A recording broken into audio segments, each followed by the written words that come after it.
প্রিয়তমা স্ত্রী, আমার হৃদয়ের রানী, কেমন আছো তুমি? আশা করি ভালো আছো। যদিও জানি তুমি এই চিঠিখানা হাতে নিলেই আমার ভাবনাগুলো তোমার চারপাশে ভিড় করবে। আমি এখানে কাজে ব্যস্ত থাকলেও প্রতি মুহূর্তে তোমাকে অনুভব করি। এই দূরত্ব যেন আমার ভালোবাসাকে আরো গভীর করে তুলছে। জানতে পারছো কি, আমার প্রতিটি দিনের শুরু আর শেষ শুধু তোমাকেই ঘিরে।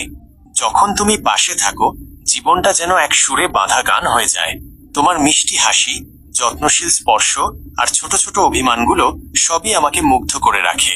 তুমি শুধু আমার স্ত্রী নও, আমার সবচেয়ে প্রিয় বন্ধু, আমার শক্তি আর আমার আশ্রয়। এই কর্মব্যস্ততা হয়তো মাঝে মাঝে আমাদের একটু দূরে রাখে, কিন্তু মনে রেখো, আমার মন সর্বদা তোমার কাছাকাছিই থাকে। তুমি যে ভালোবাসা আর ভরসা নিয়ে আমার হাত ধরেছ, তা আমার জীবনের সবচেয়ে বড় পাওয়া। আমি সত্যিই ভাগ্যবান যে তোমাকে জীবনসঙ্গী হিসেবে পেয়েছি। শিগগিরই তোমার কাছে ফিরব। ততক্ষণ পর্যন্ত নিজের খেয়াল রেখো আর আমার জন্য অপেক্ষা করো। তোমার জন্য অনেক ভালোবাসা আর আদর রইল।